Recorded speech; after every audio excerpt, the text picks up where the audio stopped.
Grace of Jesus, 268. First verse now, sing. Wonderful grace of Jesus, greater than all my sin. How shall my tongue describe it?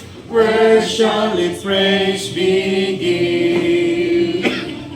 Taking away my burden, setting my spirit free, and the wonderful grace of Jesus reaches me. Wonderful the Master's grace of Jesus, deeper than the mighty rolling sea, the rolling sea.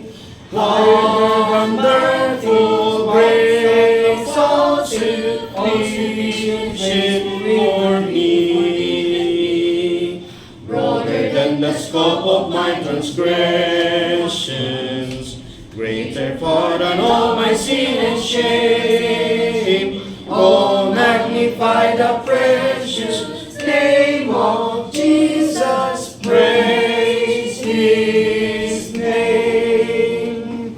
Wonderful grace of Jesus, reaching to so the lost.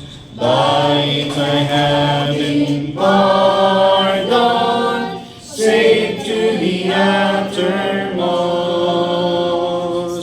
Chains have been turned asunder, giving me liberty. For the wonderful grace of Jesus reaches me.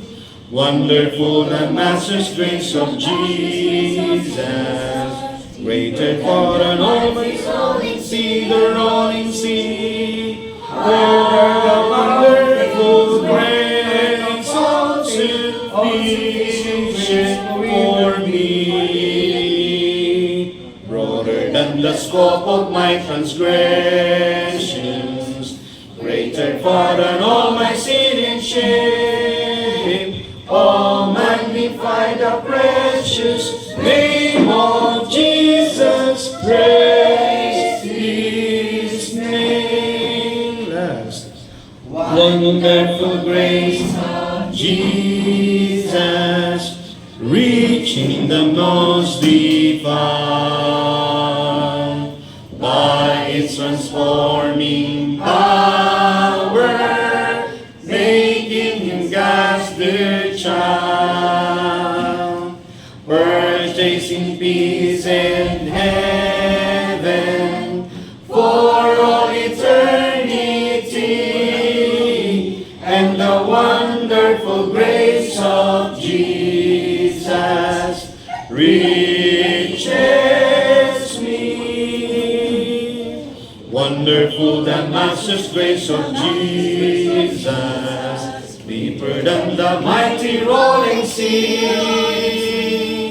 Wonderful grace, all sufficient for me, for even me.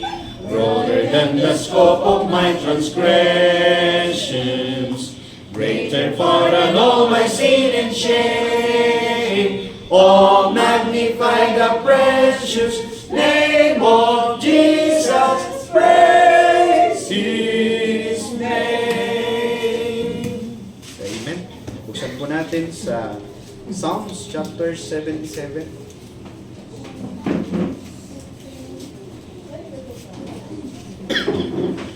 Psalm 77 verse 1 hanggang 12. Let's all stand. Let's read these verses.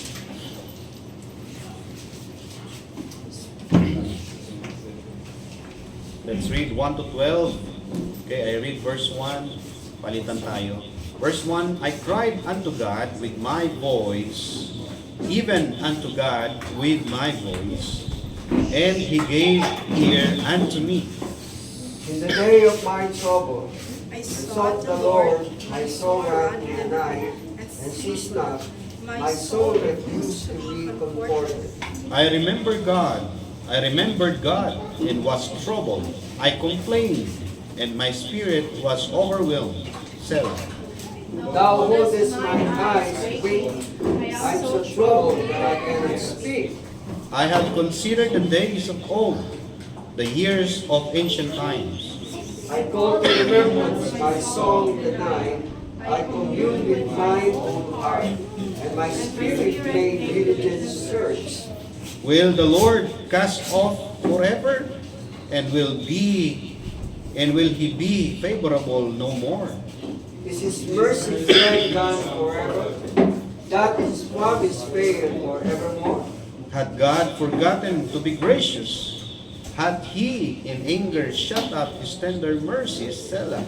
And I said, this is my infirmity, but I will remember the years of the right hand of the Most High. I will remember the works of the Lord. Surely I will remember thy wonders of old. I will meditate also all the word and talk of thy doings. May the Lord bless the reading of His word. Let's pray, Panginoon. Panandalian kaming naninikluhod sa iyong harapan at nagpapakumbaba, Panginoong Diyos, sa mga salita na amin pong natunghayan. Nawa, O Diyos, dalhin mo kami sa pangunawa. Dalhin mo kami sa mga katotohanan pwede namin pong pakinabangan upang kami lalo pang maging masigla na naglilingkod sa iyo. Pangunahan mo kami, Panginoon, at ikaw po may taas sa aming kalagitnaan. Ito pong aming dalangin sa pangalan ni Jesus. Amen. Una po tayo. Maraming salamat, mga kapatid. Uli, magandang umaga sa inyong lahat, mga kapatid. At tayo po ay pansamantalang magpo-post sa ating series sermon in the Old Testament. Tatalon tayo ng bahagya dito sa Psalms 77 verse 1 to 12. At nais ko pong iuliting basahin ang verse 11. Sabi dito, I will remember the works of the Lord. Surely I will remember thy wonders of old. Yan po ay kapahayagan or salmo na sinulat ni Alps, no? Alam niyo ba na hindi lang naman si David ang author ng Psalms, no? Isa ito sa sinulat ni Alps na kung saan siya yung itinalaga nga pinili ni David na mag-lead, no? Mag-lead sa music sa Old Testament, sa temple music. So makikita rin natin dito yung lalim ng kanyang meditation. Kaya tinawag sila na they sing with prophecy. No, they sing with prophesying. Na kung saan malalim, no? Ang sabi dito, I cried unto God with my voice, even unto God with my voice. And He gave ear unto me.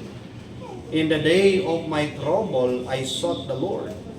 My soul ran in the night and ceased not. My soul refused to be comforted.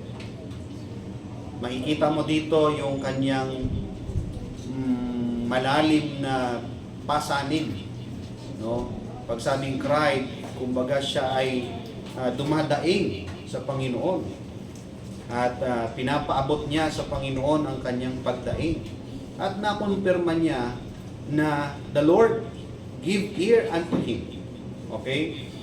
At ito'y dinadala niya o sinambit niya sa Panginoon in the day of his trouble.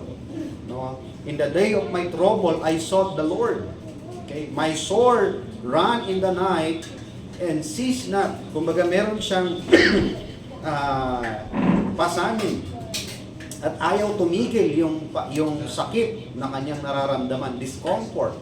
And sabi dito, my soul refused to be comforted. Kumbaga, kahit anong gawin niya na ipanatag yung sarili niya, pilitin niyang maging komportable, sabi dito, my soul refused. Kumbaga, it's not barely physical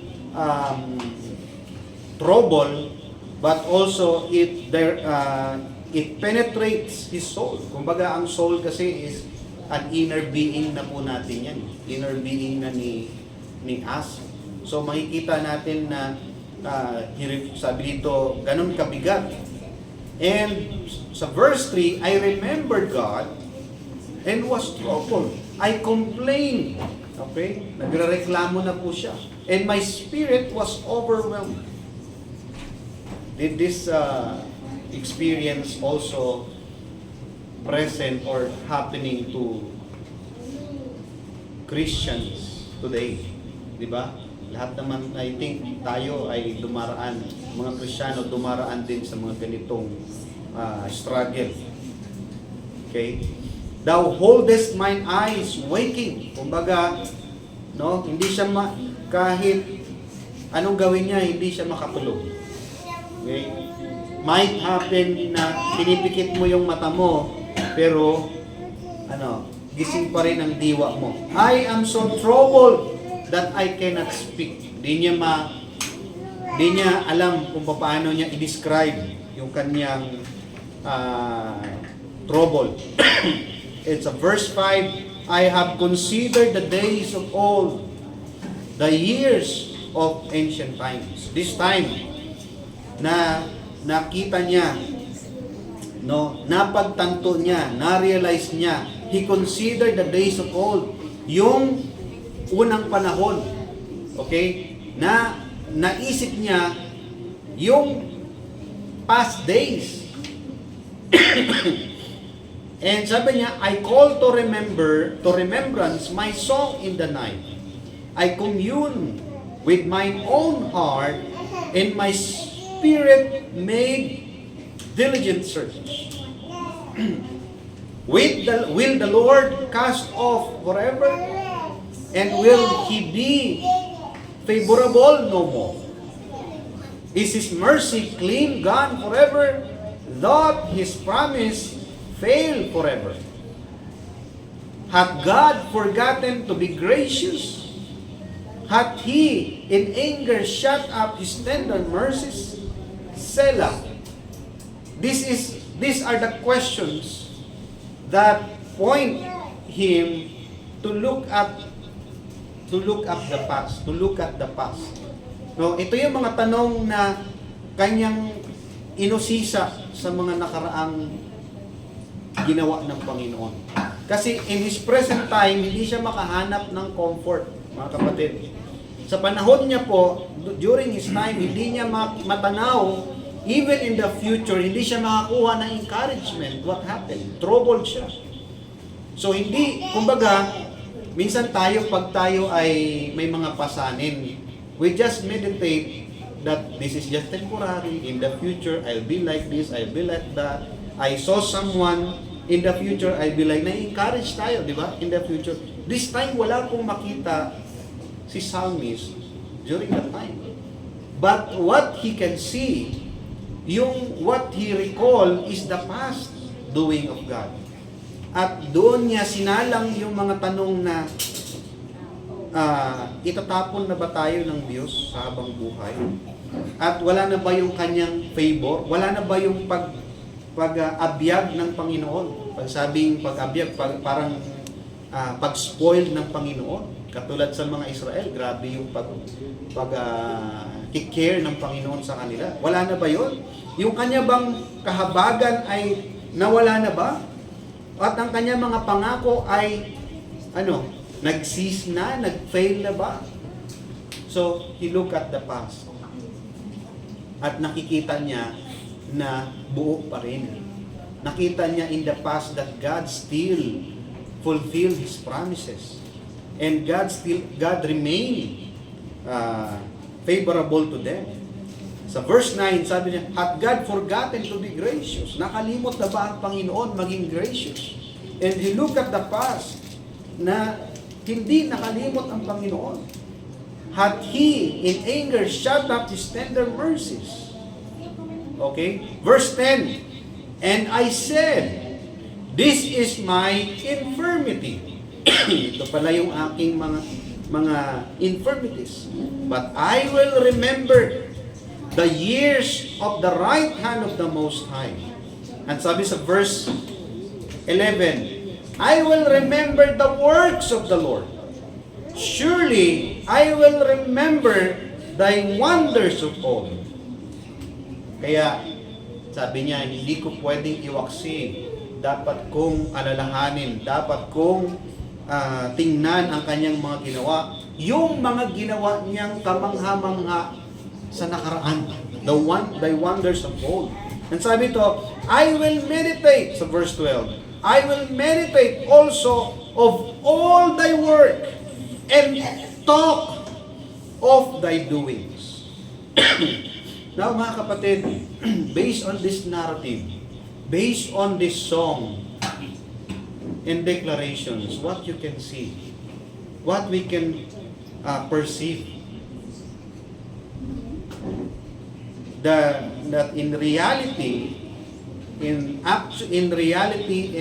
sa actual na buhay po natin mga kapatid, dumadaan po tayo sa ganito. Mga Kristiyanong dumadaan at tinatamaan ng pagdududa sa kayang gawin ng Diyos. Mga Kristiyanong dumadaan sa pagdududa kung ang Panginoon magiging tapat pa ba.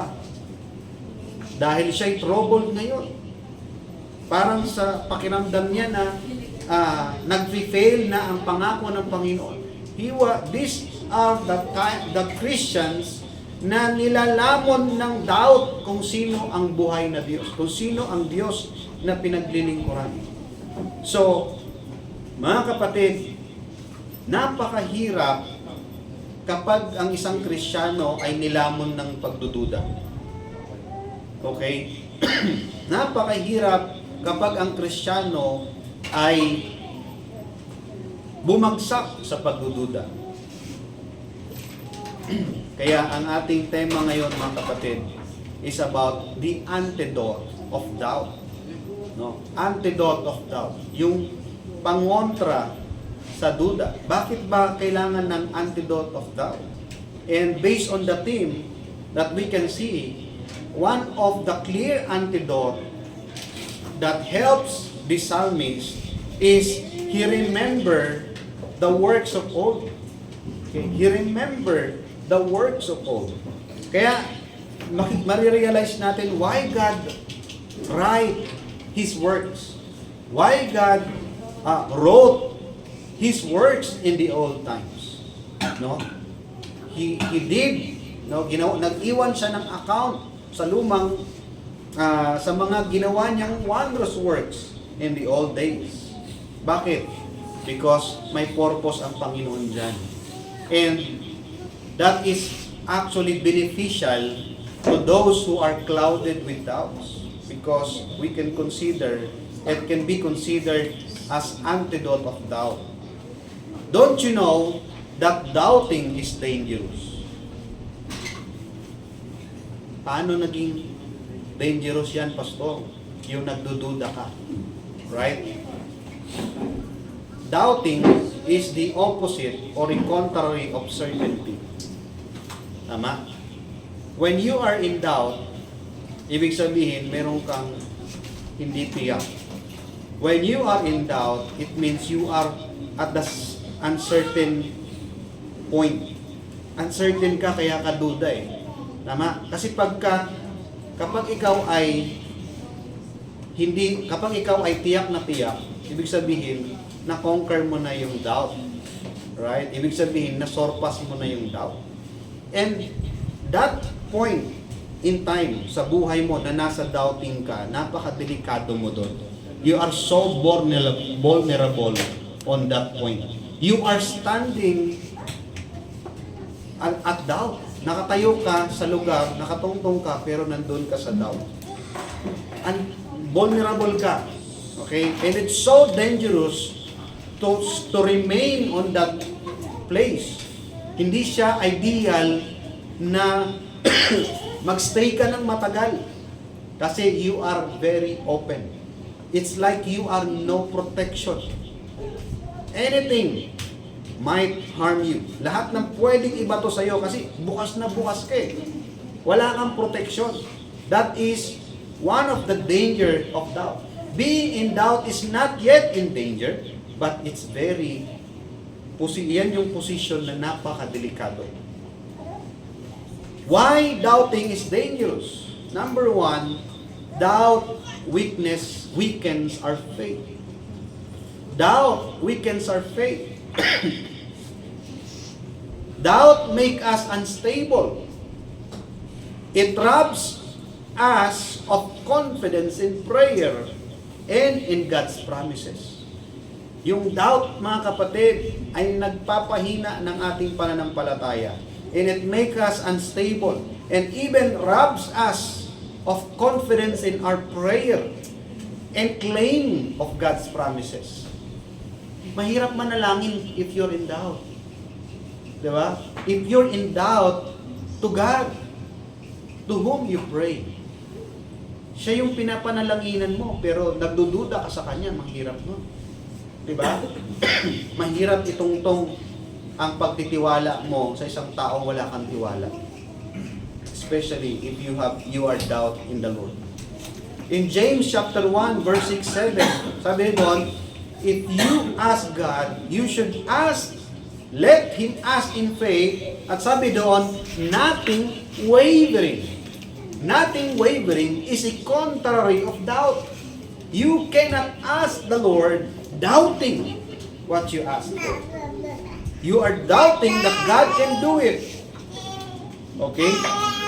For he that wavereth, for he that doubting, sabi ito, he that wavereth is like the wave of the sea, driven with the wind and tossed. Kaya napakadelikado, kasi para kang kung saan ka ihipan, doon ka pupunta. Wala kang ground, wala kang hold.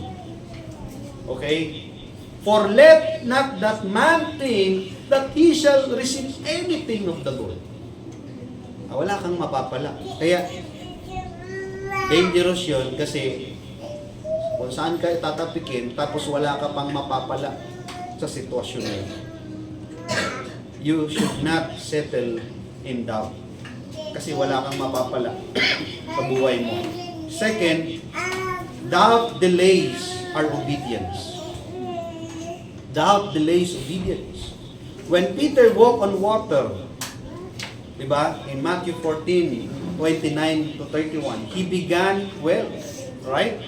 Because he don't doubt. Nagsimula siya ng maayos. Nagsimula siya ng buo ang kanyang loob. Lord, can I come? Sabi ng Panginoon, oh, come. Diba? He walked on the water. At first, buo loob niya. But when the winds, boisterous winds, diba? Tinamaan siya, hinagupit siya ng matinding hangin, diba? Tumaas ang alon, he started to doubt.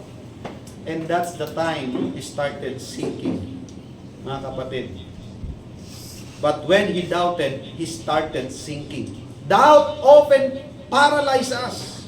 Instead of stepping forward in obedience, we hesitate and miss God's blessing. Parang na-paralyze si Peter. Don't you know that Peter is a fisherman? Wala pong confident na fisherman na hindi magaling lumangoy. But because he has a doubt, no, na-paralyze po yung ability niya. Doubt can paralyze you. Ano nangyari sa kanya? Lord, sumigaw siya eh. Lord, save me. Can you imagine? Just 5 steps away from the boat. Malapit lang yun. Kung lulubog siya, dahil siya lumangoy pabalik, right? Pero sumigaw pa siya ng tulong sa Panginoon. Bakit? Na-trouble siya. Diba? He was clouded with doubt. You know, cloud can paralyze. And it delays obedience. Third, doubt distorts our view of God. Doubt makes us question God's love, His presence, His abilities.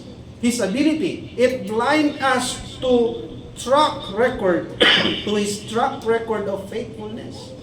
Di ba?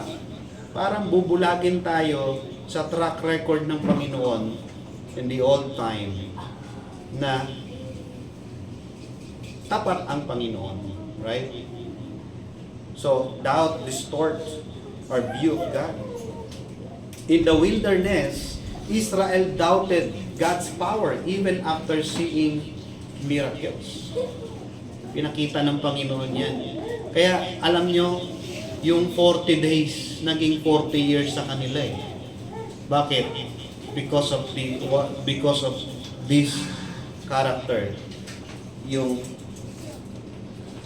doubt nila sa mga pangako ng Panginoon. And number 4, doubt opens the door to fear. Yung duda, pag-aalinlangan, ay bukas na pintuan sa pagkatakot. Mga kapatid, where doubt grows, fears enters. Kapag lumago ang pagdududa, pumapasok na po ang takot. Fear is the enemy of faith. Di ba? Hindi po nag-grow ang faith when fears is inside. Hindi siya mag-grow. Ang sabi ng Panginoon sa mga disciples, where is your faith? Bakit? Nawala eh.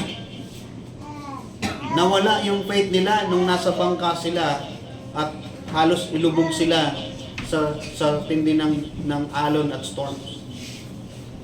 Even though Christ is with them. Diba? Doubts set them apart to Christ. Doubt make us away from God. Distant. Significant distance. Para bang ang layo ng Panginoon. Para bang hindi mo kasama ang Panginoon kahit nandyan siya kasama mo. Because of doubt. Okay? Instead of walking in courage, we shrink back. Okay? In Matthew 28:26, where are ye fearful, O ye of little faith? See, when fear grows, diba? When doubt grows, fears enter. And so, hindi po maglalago ang ating pananampalataya. Number 5, doubt displeases God. Ito po yung nakakatakot. Wala ka nang ginagawa, wala ka nang napapala, matatakutin ka na, di ba? Na-distort mo pa yung paniniwala mo sa Panginoon, matatakutin ka na, di ba? You displease the Lord pa. Isipin mo kung anong kapahamakan ang pwede mong tamuhin sa pagdududa. Diba? Hebrews 11:6, but without faith, it is impossible to please God. You know, you cannot have faith and yet you are doubting. That's so opposed, mga kapatid. Opposed po yung faith sa doubting. And if you don't have faith and you are in doubt, it is impossible for you to please God. Faith pleases God, but doubt dishonors Him because it questions His truthfulness. Diba? Pag nagdududa ka, if you are full of doubt, parang kino-question mo yung katotohanan niya, existence niya. You are like simply atheist. Mga kapatid, the truth about the danger of doubt. Doubt is dangerous because it distracts us from God's Word. You know, si Eve, kung bakit natukso siya, because Satan drove him to doubt the promise, the Word of God. Diba? She was distracted from God's Word. She was confused by Satan, and Satan twisted the Word, and when she started to doubt, she was distracted. She misses the simple and clear instruction of God. Kaya niya nakain yung bunga. Di ba? At doon siya nagkasala. At first, she was distracted from God's word. Talaga ba na sinabi ng Diyos yan? Di ba? Talaga bang sinabi ng Panginoon? Hindi. Magiging katulad kayo ng Diyos. So, nung kinwestiyon siya na talaga ba, doon yun yung key para magduda siya. Ito ba? O parang nalito lang yata ako kung sinabi ng Panginoon. Alala ko, meron akong training. Meron akong training sa office. Pag in-explain mo yung tama, after a minute, balikan mo siya. Tama ba to? Sasabihin mo lang yung sinabi mong tama. Tama ba to? Nagdududa na ulit siya. Di ba? May mga mananampalataya na madali ma-distract. Kaya importante mga kapatid na nasa puso mo yung katotohanan. Because if the truth, the Word of God is in your heart, mga kapatid, susunod yung hindi ka pwedeng maikutin. Nasa puso mo siya eh. Okay? Doubt is dangerous because it deprives us of blessing. It deprives us of blessing. Ano pa? It disables us in trials. Isipin mo sa panahon ng pagsubok, madi-disable ka if you are in doubt. Diba? Ano pa? It delays our joy. You know, Thomas misses the joy of seeing Christ because he is in doubt. Kaya nga ang tawag sa kanya, Doubting Thomas. Dapat nagdiriwang na siya, nagsasaya na siya nang makita ng ang Panginoon. Wala siya eh. Kasi hindi siya naniniwala eh. Hindi siya excited. No? It delays our joy. Another thing, it disqualifies our prayers. Sabi sa James, no? It disqualifies prayers. Mga kapatid, when we are in doubt, we are not that sharp enough against sin. Kapag ikaw ay nasa pagdududa, hindi ka magiging sharp enough against sin. Hindi mo kayang labanan ang kasalanan. Hindi ka magiging effective against sin because you are in doubt. Another thing, when you are in doubt, no, we are not sharp enough against temptations. Hindi lang sa sin, because sin is within us. Hanggat buhay tayo mga kapatid, may indwelling sin tayo. Mga kapatid, ang kasalanan, nandyan lang yan. It strikes anytime. Walang distant, wala siyang masyadong sa atin eh. Hirap. Kasi nasa sistema natin siya eh. The reason lang hindi nagpo-prosper yung sin within because it was being suppressed by your new nature. Yung bagong kalikasang binigay ng Panginoon sa'yo, kapag yan ay malakas, hindi siya magpa-prosper. But if you are in doubt, that is the stronghold of sin. What else? If you are weak, if you are in doubt, you cannot be sharp enough against temptations. Pag ikaw tinutokso, hindi ka rin magiging sharp enough to resist. Diba? Kaya danger siya kasi malambot ka sa panahon ng tukso. Ano pa? You cannot be sharp enough against laziness. If you are in doubt, napakasarap maging tamad. Mga kapatid, effortless ang pagiging laziness natin. Kasi wala kang drive to be enthusiastic in your prayer, in your Bible reading, hindi ka magiging enthusiastic. Doubt ka eh. And fourth, you will not be sharp against compromise. Yung pakikipag ayon sa sanlibutan. Compromise ang tawag dyan. And fifth, you cannot be sharp enough against the cares of this world. Diba? Maraming cares of this world. If you are in doubt, ang dali-dali mong kumbinsihin na dapat mong ituon ang iyong puso sa mga cares of this world. And six, you will not be sharp enough against burnout. You know, even Christians are subject to burnout. Yung bang nakakasawa, yung para bang umahi ka, right? Nakaka-burnout.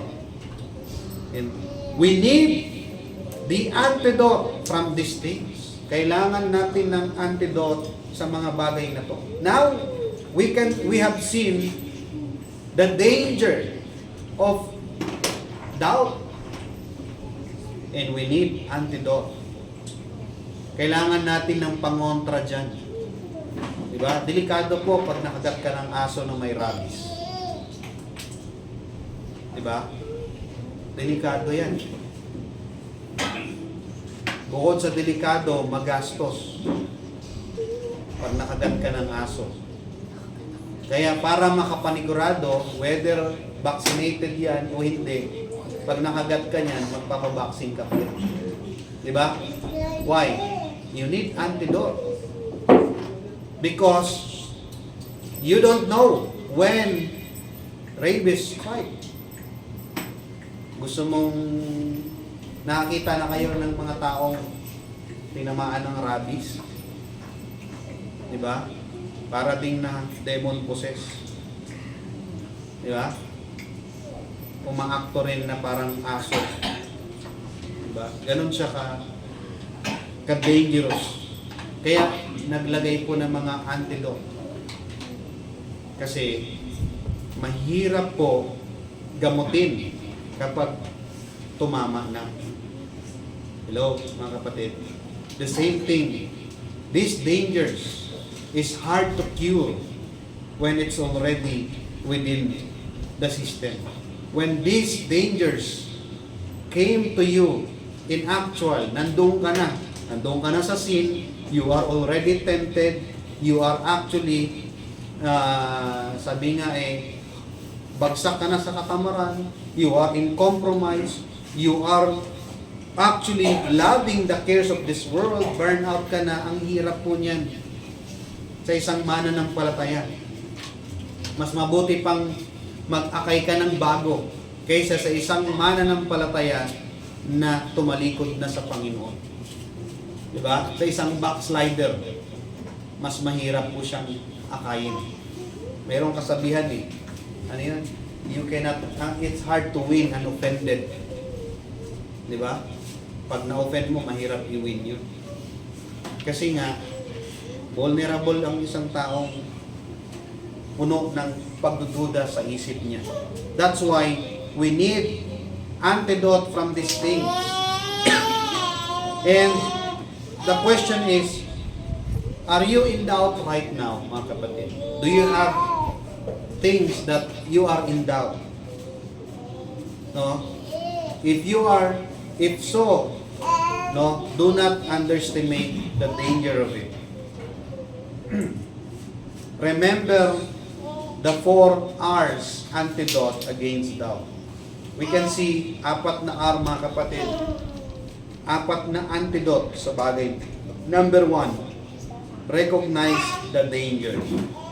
Do not ignore or deny the danger of doubt. Ikaw ang unang-unang makakarinig niya. Ikaw unang-unang makaka-feel that you are in doubt. Kasi if you are in doubt, you don't have the conviction over it.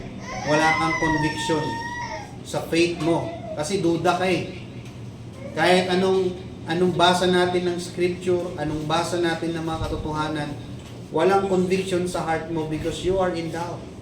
And recognize the danger of it. Do not ignore or deny it. Diba? Si Asaph was honest. If you can see, in Psalm 77, he was honest. He verbalized the doubts in his heart. He tell God, he talked to God. He felt abandoned. Sinabi niya sa Panginoon, as if God's mercy was gone. Honest po siya sa kanyang nararamdaman. That means he recognized the danger of his situation. This shows us that doubt is dangerous because it questions God's character. If ignored, doubt spreads like a hidden disease. Kapag in-ignore mo po ang duda, no, sa Panginoon, sa kanyang salita, it will spread like a hidden disease of your spirituality. What else? If you deny, it leads to hypocrisy instead of healing. Ano pa? The first antidote, no, is to recognize the danger about it. Di ba? Pag nagda-diagnose yung mga doktor, kailangan mo nang makita lahat, ma-recognize na you are in danger. You are truly sickly o in sickness. Okay? Kaya may mga test to reveal na ma-recognize anong problema mo. No? Admit it before God. No? Honesty with God is the first step to recovery. Ang pagiging honest sa Panginoon, alam naman ng Panginoon, huwag mong sabihin na, alam ng Panginoon, hindi ko na dapat sabihin, no. You have to tell it to God. Recognize your doubt before Him. Because that is the first step of recovery. In Psalm 77, verse 7 to 9, will the Lord cast off forever? Will He be favorable no more? Is His mercy clean, gone forever? Doth His promise fail forevermore? Hath God forgotten to be gracious? That He in anger shut up His tender mercies. No? Dineclare lahat yan ni Asaph, mga kapatid. He was honest of his feeling, his doubts. Hindi po siya in denial. Second, recall every past experience. One of the antidote ng doubt is to find certain things, find clear answers, find clear evidence to clear your mind. And if you have to look at the past experience, don't be overwhelmed with forgetfulness. Alam niyo, yung pagkalimot, overwhelming yan kapag hinayaan mo. No? After recognizing his doubt, Asaph made the choice to recall God's mighty works. Forgetfulness feeds doubt, but remembrance strengthens faith. Israel doubted God at the Red Sea, di ba? Forgetting His plagues in Egypt. Elijah doubted under the juniper tree, forgetting God's fire at Mount Carmel. Isipin mo nga, pagkatapos ng mga wonders na ginawa ng Panginoon sa kanila, kinalimutan nila kung gaano makapangyarihan ng Panginoon. Okay? We also doubt, forgetting past answered prayers. May mga sinugot ba ang Panginoon sa panalangin mo? O hindi mo na matandaan? O ayaw mo nang tandaan? O balikan? I believe God answered so many prayers in you. Okay? Healings. Hindi lang answered prayers, healings. Parang ilang sakit na dinaanan mo na pinagaling ka ng Panginoon. Diba? And how many provisions that God proved to you na He will provide. Diba? The antidote to doubt is to count the historical works of God in the Bible, in the church, and even in your own life. Ibig sabihin, alalahanin mo yung mga historical good works ng Panginoon sa buhay mo. That is one of the antidote of God, to recall every past experience. Sabi sa Psalms, I will remember the works of the Lord. Diba? Sabi ito, surely I will remember thy wonders of old. I will meditate also of all thy work and talk of thy doings. Pag sabing talk, pag-uusapan nyo, sasambitin mo. Because that's one way for you not to forget. Diba? Para hindi mo makalimutan, pag-uusapan nyo. Because you are seeking others' help to make you recall the wondrous works of God, that you may have the antidote against doubt, the dangers of doubt. Number 3, react to God's warning. Okay? React. Ibig sabihin, kapag may warning ang Panginoon, huwag mo i-ignore. React to it. What is the reaction? Repent of sin, including unconfessed sins. Winawarningan ka na eh. Pinapabayaan mo lang. Mga kapatid, are we not sensitive to God's warnings? Kapag insensitive ka sa warning ng Panginoon, it is like you are daring Him or you're challenging Him. Lord, ang hina naman yan. I want more, gusto ko ng medyo mabigat-bigat. Diba parang anak natin, pinalong o sinaway mo ng konti, diba? Joseph, I warn you. Diba? I warn you. And then he ignored. He is like telling me na, no, Daddy, I want a rod. No? Gusto ko ng pamalo, Daddy, and I want you to hit me hard. That's one way. That's what makes me remember yung mali ko. Di ba? You want a rod? Di ba? Mga kapatid, that's how we should react. Ibig sabihin, makinig tayo. It means let's pay attention to God's warning. Because if we ignore it, ibang sinasabi natin sa Panginoon, Lord, lakasan mo naman. Parang hina eh. Gusto ko yung na-hospital ako. Diba? Ganon. That's the danger of and that is the antidote of doubt. No? At first, Asaph remembered God, no, and felt troubled because he was still focused on his own feelings, di ba? Complaining only deepened his despair. But that realization pushed him toward change.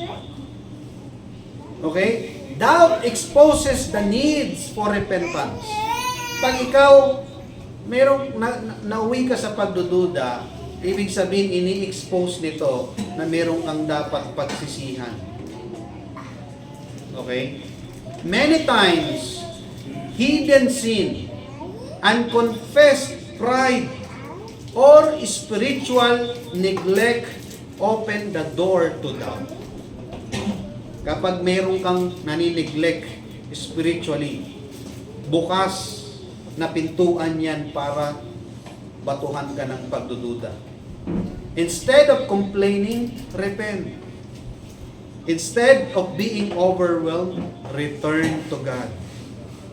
True repentance brings peace and restores our confidence in God's promises.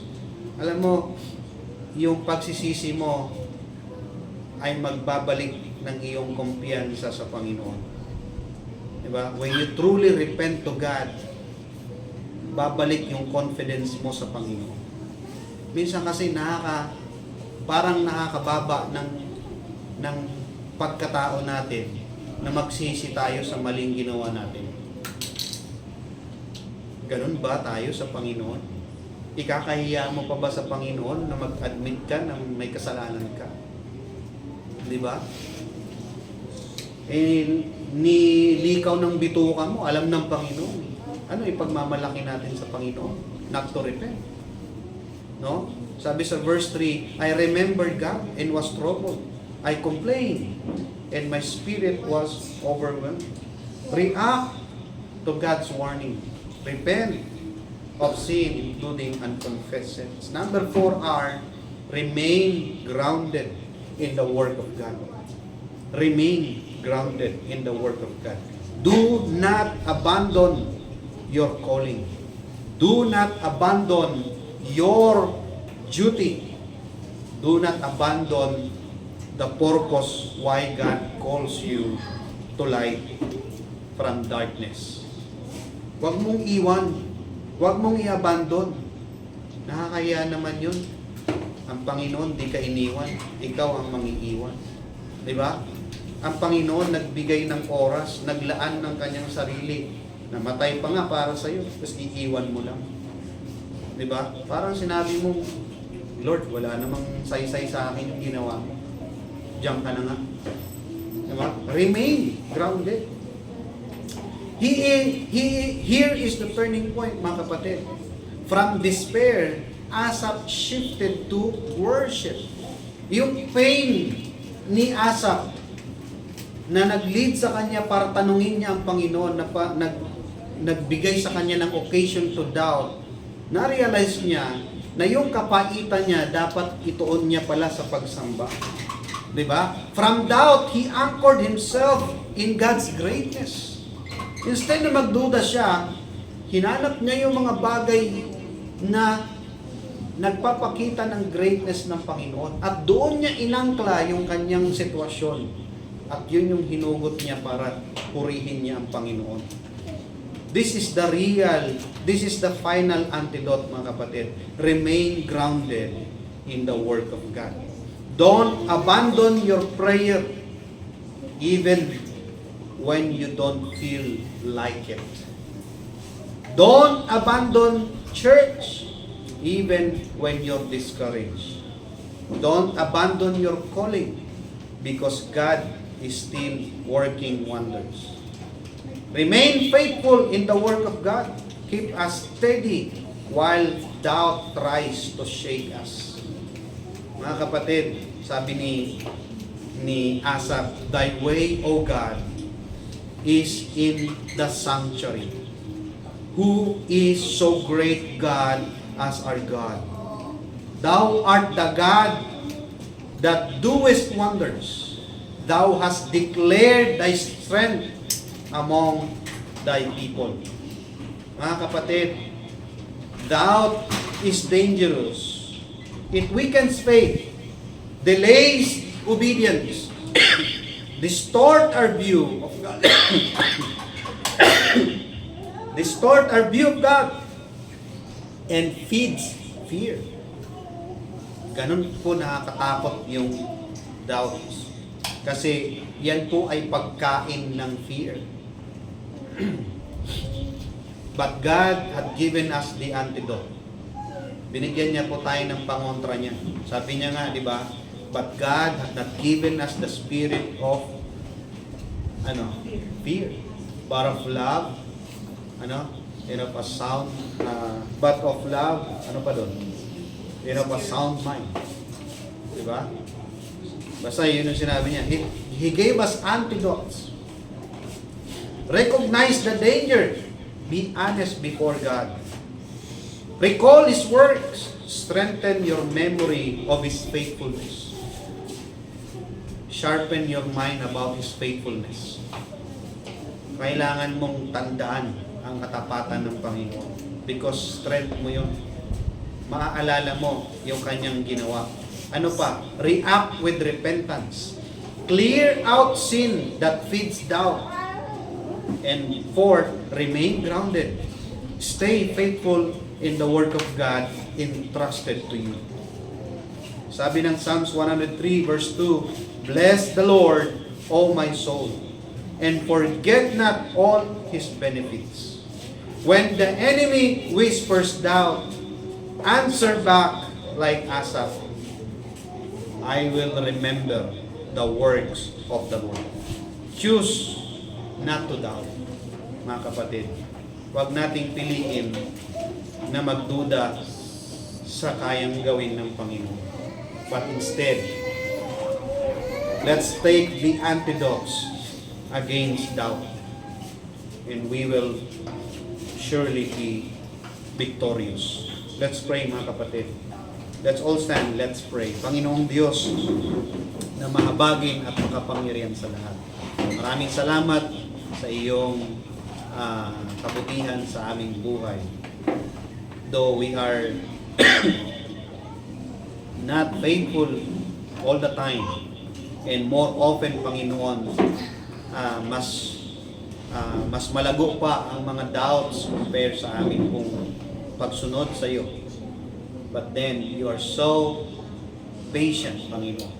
You're so loving, long-suffered to us. Katulad ng pag-long-suffer mo sa panahon ni Noah at pag-long-suffer mo sa mga Israelites. Ganon din sa amin bilang iyong church. Patuloy ang long-suffering mo, Panginoon. Nawa, Panginoong Diyos, maka-turn back kami, makabalikwas kami against these weaknesses, dangerous position, Panginoon. Help us to conquer our doubts and help us to always remember the antidotes. Lord, bless each and every one. We praise you and we honor you. These things we pray in Jesus' name.